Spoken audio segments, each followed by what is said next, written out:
Hello everyone, my name is Jakub Ciborowski and today I will try to give you an analysis of the report of Special Committee on Artificial Intelligence in the Digital Age from the perspective of responsible innovation and responsible engineering. Let's perhaps start by discussing the motivation behind such an analysis. Uh, and the motivation is this. Uh, the special committee is a sort of committee created with a shorter mandate. Initially, it's just a year. And the mandate of this committee has concluded. But why should we care about special committees? Well, another one was created to sort of deal with the issues of coronavirus. So they are not created unless it is important. Uh, why the why the EU thinks this is important? Because they feel that they are falling behind United States, perhaps behind Asia, in terms of competitivity in IT and AI. Another way of looking at it is that we should care about things that have effect in our lives, and AI is pretty omnipresent. Machine learning in particular is visible in very different sectors, starting from finance through healthcare to things like raw material extraction, I guess. So we can find it everywhere, even if we don't see it ourselves, but it's pretty much everywhere. And another reason is that perhaps we also should care about the legal framework behind it, because we know that all markets eventually get regulated, and here we have a body that has a potential to influence the sort of global framework for that. Why? Well, because based on the conclusions, recommendations, notions of this committee, it is likely that the European law will be affected because of that. And as we know, the European law tends to expand globally in what is called the Brussels effect. So what we look here at is a piece of documentation that might affect the AI law globally. Another way of looking at it is that since this is such an omnipresent matter, we perhaps want to make sure that it is done ethically, it is done in accordance with whatever values we held dear. And because of that, it is perhaps worth studying, especially if we are talking about something with a global effect, especially if we are talking about something that is so omnipresent. A question that inevitably arises is, how do we judge such project? How do we make sure that its effects will be a benefit instead of a hindrance to the economy and society? A framework for such appraisal has been proposed by Jack Stilgoe and Associates in the paper Developing a Framework for Responsible Innovation. I will leave the link in the description. In the paper, the authors propose 4 dimensions of responsible innovation. Now, what does that even mean? Here I need to warn you that the following discussion is not very formal in nature. We will be operating with terms that are in line with standards set by politics and social sciences, so sometimes lines between terms will be blurred. And to me, the idea in the paper is to provide an intuition behind what is supposed to happen rather than give a clear-cut solution. This approach poses an inevitable challenge during implementation, but facilitates a high-level analysis. So, the authors talk of 4 dimensions: anticipation, reflexivity, inclusion, and responsiveness. And to sum them up quickly, anticipation means predicting how an innovation will affect people. How will it change society? Reflexivity is exactly that, being able to reflect upon one's work on either individual or institutional level. This can be formalized into standards or codes of conduct. We also have inclusion, which is not limited to assuring diversity of innovators' teams, but it's broader. It focuses on participatory nature of such enterprises, which means that actors from outside of the system can contribute in a meaningful way. Last but not least, we have responsiveness. So while reflexivity focuses on an internal ability to assess one's work, responsiveness is all about reacting to external feedback, adapting to changing circumstances. With that in mind, let us try to assess the report through the lens of these four dimensions. Let's start by thinking if the committee did a good job preparing for the future. This brings us to the beginning of the report, where we have a significant list of documents that it took into consideration. Two issues here. First, taking something into consideration, or in this case, quote, having regard to something, is not the same as fully understanding it and implementing the conclusions. Second, the selection of these documents is very broad and seems arbitrary. This means that our support dataset can be biased or can contain contradictions and other data issues. How is this relevant to anticipation? Well, within the list, there are many standards and lists of recommendations that can improve the quality of such documents long term and make them work within one legal system. This means that adhering to this now will make the report more useful in the future. It also confirms the gravity of these documents, cementing their role as a compliance foundation in a broader context.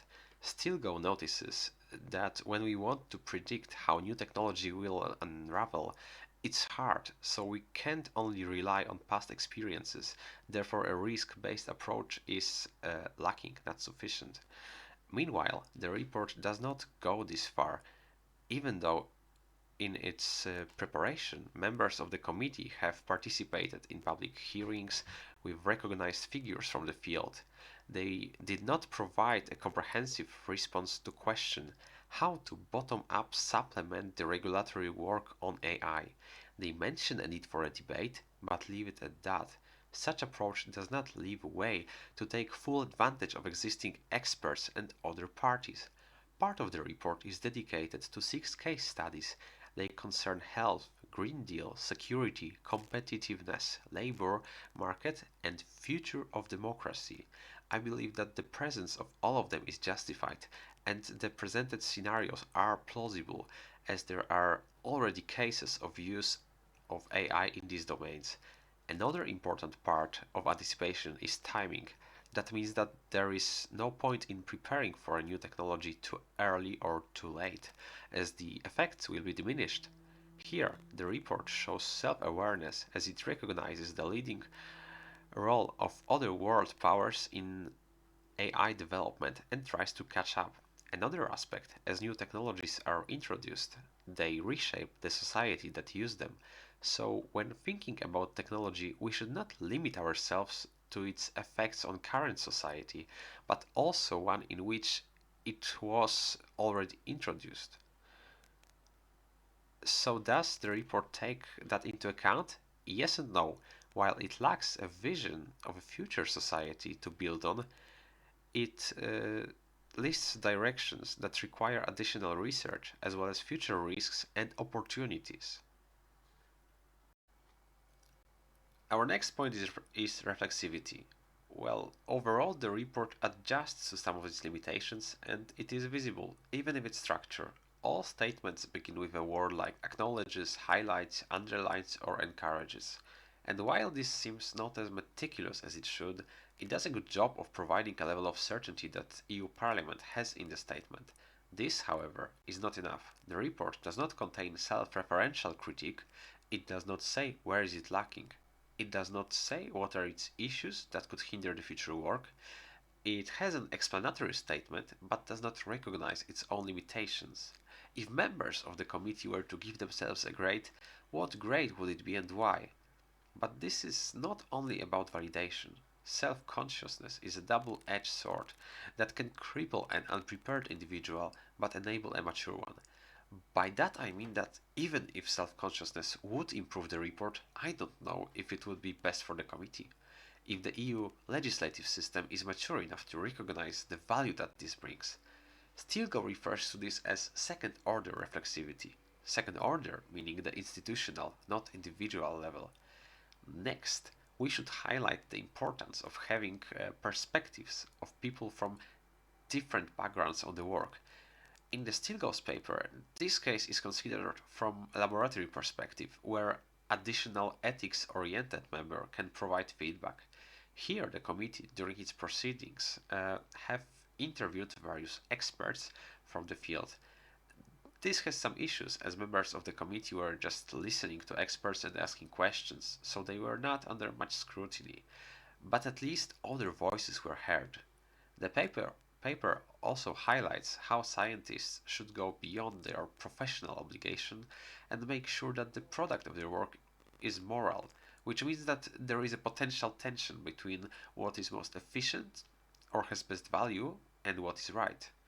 I believe that the report addresses this point numerously, as the ethics of AI are one of its most highlighted points. Then we have inclusion. You could make an argument that in a democratic society, public is always included, as one person can theoretically shape public opinion and therefore influence policymakers. So, was public included in the making of the report? Depends on the interpretation. Representatives of non-govs, such as Stop Killer Robots, were invited to speak. We also have independent critics, such as myself, that could eventually affect the process through their work. We could consider that indirect inclusion. This is possible due to a certain level of transparency of the proceedings of the committee. We can watch its proceeding and read its transcript. Side point. This is not only relevant, it is also a nice learning opportunity, with all the experts giving presentations. Overall, there is some inclusion, and through transparency, there is a room for more down the legislative process. But certainly more could be done, even if it is not immediately apparent how. The problem here is even deeper, as selection of the right, let's call them sources of input, raises the question of power. Who should speak? How serious they should be taken? Does the current distribution provide legitimacy? Do different stakeholders have their goals met by these exercises? These are really open questions, and I won't go beyond stating that all the experts seem experienced. They are at the pinnacle of their respective domains and therefore likely constitute at least upper middle class. Overall, making the work participatory is difficult due to many reasons listed by Stilgo, so the current arrangement is not very bad. Last but not least, responsiveness. Can our report change due to circumstances? This would probably be difficult as the mandate of the committee is concluded, but we should consider the broader context. Other bodies that will base their actions on this report will be consulting new groups of experts, which partially mitigates the risk of obsolescence, even if it requires overhead effort. Therefore, analyzing the report in isolation is insufficient here, as it is part of a larger process, and the process itself will likely be somewhat responsive. Will such limited responsiveness be able to tackle so-called grand challenges? Yes, as at this level it is their nature to only respond to such challenges. This is arguably highest level of politics in Europe. This would normally cause fear of overbearing restrictions, but in the report it is keenly observed that AI regulation can be very often a hindrance, and the report asks for restraint in low risk issue uses of AI. Let's appreciate the restraint. On the other hand, the point of such documents is to show a way forward, and the characteristics of such exercise are determined by the culture of quality assurance and the application of such documents. Here I need to offer a remark. The part of the report that is called a roadmap is neither a road nor a map nor a roadmap really. It is a set of recommendations and other thoughts that might be useful, but there is no timeline, no clear action points, no goals that could be evaluated. The report does not contain a plan. It does little in terms of prioritization, but perhaps it is just a reflection of a larger cultural problem. Finally, the point that the report does pretty well is value sensitive design.